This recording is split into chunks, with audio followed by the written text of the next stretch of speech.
Arduino. Perkenalkan, nama saya Jos Rivaldo dengan NIM 415201101052 ingin menjelaskan tentang tugas besar saya, yaitu cloud computing. Ya, apakah cloud computing itu? Pengertian cloud computing. Cloud computing merupakan istilah dari cloud diartikan sebagai internet dan computing diartikan sebagai komputer. Definisi dari cloud computing adalah sebuah proses pengolahan daya komputasi melalui jaringan internet yang memiliki fungsi agar dapat menjalankan program melalui komputer yang telah terkoneksi satu sama lain pada waktu yang sama. Nah, cloud computing merupakan sebuah teknologi yang menjadikan internet sebagai pusat server untuk mengelola data dan juga aplikasi pengguna. Cloud computing memudahkan penggunanya untuk menjalankan program tanpa harus menginstal aplikasi terlebih dahulu dan memudahkan pengguna untuk mengakses data dan informasi melalui internet. Cara kerja cloud computing. Teknologi cloud computing ini menjadikan internet sebagai pusat server dalam mengelola data. Sistem ini memudahkan pengguna untuk login ke internet agar mendapatkan akses untuk menjalankan program atau aplikasi tanpa harus menginstal aplikasi tersebut. Karena tidak perlu melakukan instalasi pada aplikasi, maka untuk media penyimpanan data dari pengguna juga disimpan secara virtual sehingga tidak akan terbebani dengan penggunaan memori yang ada di komputer. Perintah-perintah yang digunakan oleh pengguna tadi selanjutnya akan mengikat ke server aplikasi.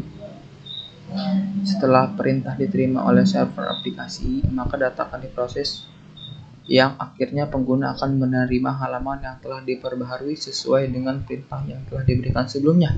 Contoh dari cloud computing adalah Yahoo, PDF Gmail, dan Google Drive.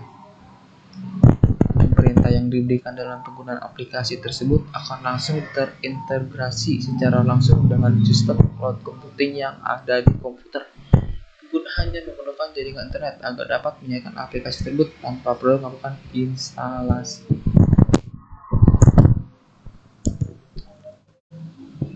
Fungsi cloud computing. Dalam kehidupan sehari-hari, biasanya kita melihat di perkantoran menggunakan banyak komputer untuk menjalankan perusahaannya. Dengan keadaan seperti ini, meningkatkan penggunaan komputer semakin meningkat, sehingga membuat pengguna harus menggunakan media penyimpanan yang lebih besar dan menjadi prioritas di segala bidang. Terlebih pada sektor bisnis yang memerlukan teknologi yang berkapasitas tinggi dengan biaya yang mahal, hal ini menjadikan cloud computing menjadi solusi dari permasalahan karena merupakan teknologi yang bagus dan murah. Selain murah, cloud computing memiliki media penyimpanan fleksibel dan efisien untuk diterapkan dalam sektor bisnis. Cloud computing juga menjadi solusi untuk menurunkan permintaan hardware dan software pengguna. Karena cloud computing ini dengan meningkatkan permintaan komputer dan para pengguna server, penyimpanan data atau data storage telah menjadi prioritas di hampir segala bidang bisnis. Bisnis skala besar ataupun skala kecil saat ini sangat berkembang dengan data sebagai pusatnya. Mereka biasanya menghabiskan sejumlah besar uang demi mempertahankan data yang berharga tersebut. Cloud computing ini dapat digunakan oleh pengguna karena tidak harus menggunakan banyak aplikasi, melainkan pengguna harus bisa menjalankan software interface dari cloud computing, misalnya browser web. Hal ini dapat menjadi solusi dalam penyelesaian permasalahan etis secara otomatis dengan jaringan cloud yang cepat. Jenis layanan cloud computing. Layanan cloud computing sendiri memiliki 3 jenis layanan. Yang pertama, SaaS atau Software as a Service. Layanan cloud computing yang saat ini tersedia dalam bentuk software atau perangkat lunak. Jika Anda pernah memanfaatkan layanan Google Doc di internet, maka itulah salah satu contoh SaaS. Pada dasarnya, Google Doc serupa dengan aplikasi pengolah data berupa huruf dan angka seperti Microsoft Word. Namun, berbeda dengan Word, Google Doc tidak perlu diinstalasi karena layanan sendiri tersedia dalam cloud dan dapat diakses melalui internet. Dari contoh tersebut, Anda bisa mengetahui bahwa dengan SaaS, user tidak perlu lagi melakukan instalasi atau menyediakan perangkat penyimpanan untuk dapat menggunakan dan menyimpan software. Walau begitu, Anda tidak perlu merasa khawatir akan keamanan data karena seluruh data tersimpan dalam sebuah sistem khusus yang hanya dapat diakses oleh orang-orang yang diberi kewenangan.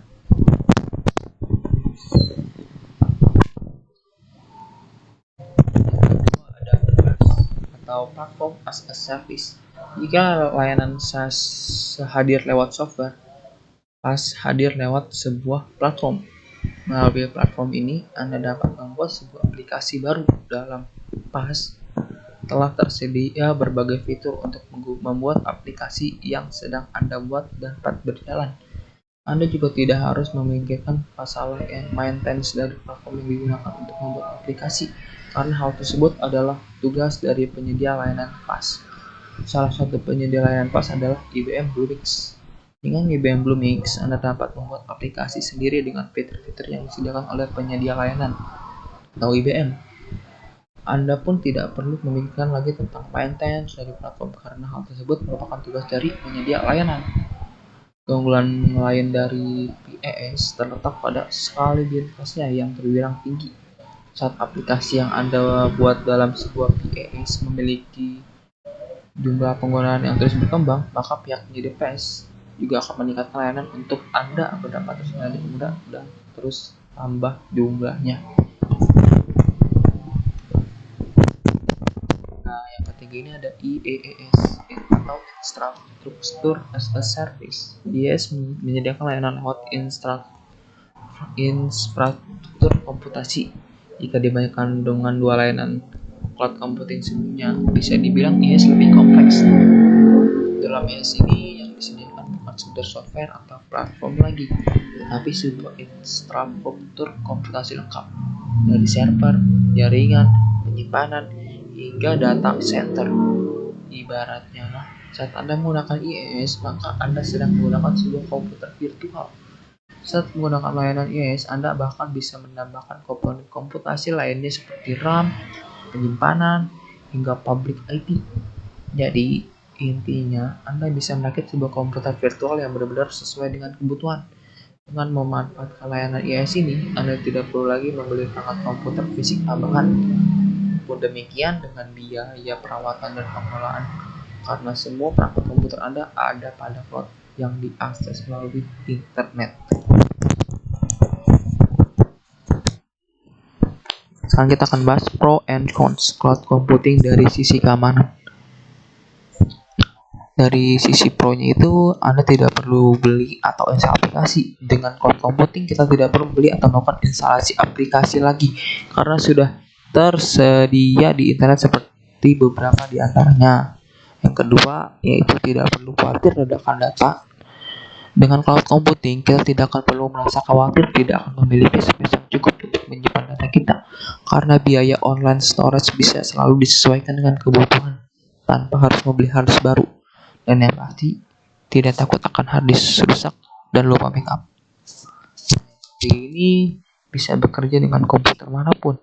Kita bisa kerja di komputer manapun tanpa harus terikat dengan satu komputer, karena semua aplikasi dan data yang dibutuhkan ada di internet. Yang Anda butuhkan hanya sebuah browser. Nah, dari cons-nya ini, yang pertama ada keamanan, data tidak terjamin.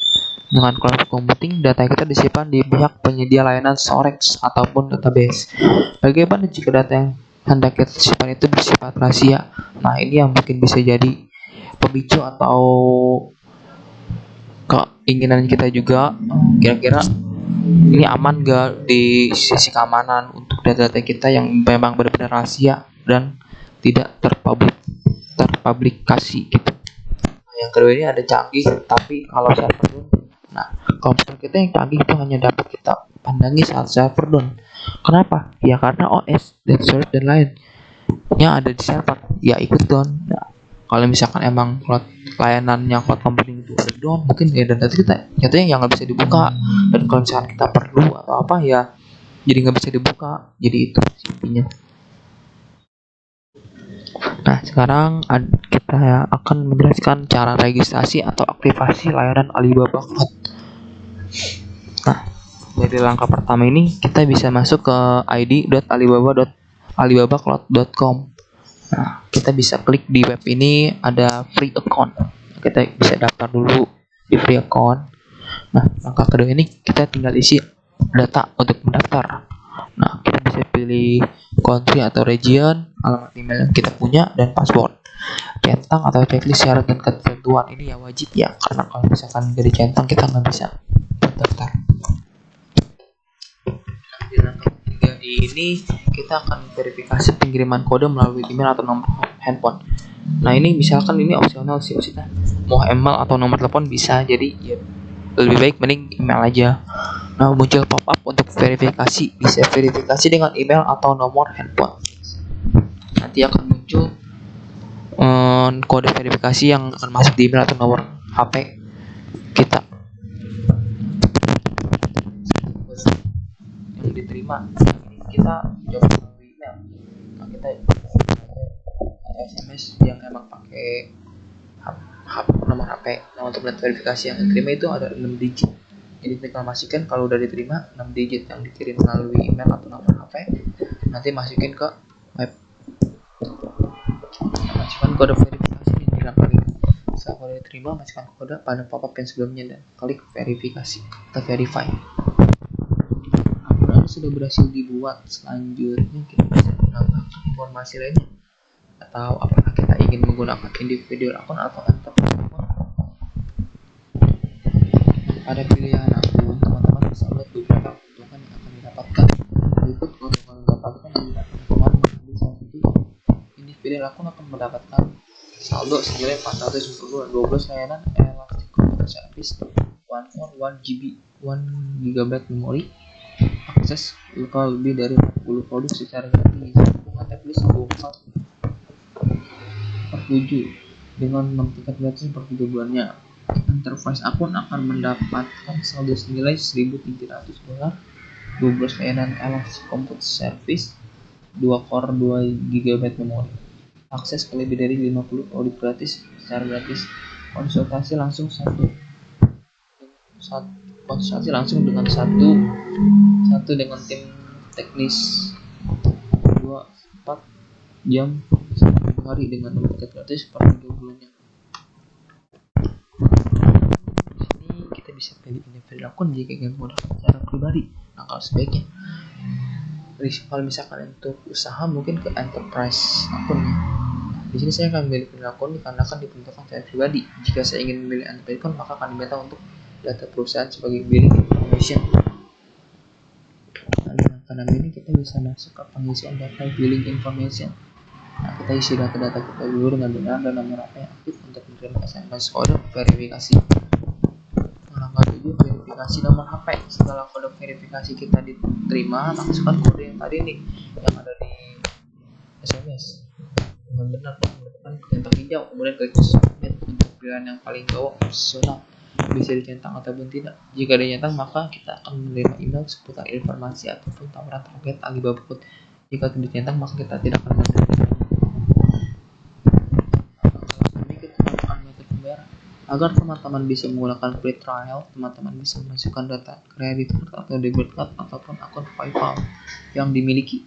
Syarat untuk berhasil melewati metode pembayaran untuk debit card adalah debit card teman-teman harus sudah diaktifkan debit otomatisnya.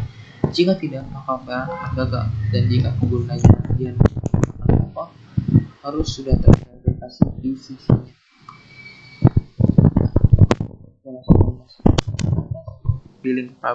Billing information itu kita sudah sukses untuk melakukan pendaftarannya dan aktivasi. Selanjutnya kita tinggal bisa menggunakan untuk keperluan secara pribadi maupun untuk bisnis kita atau usaha kita. Ya, pendaftaran sukses.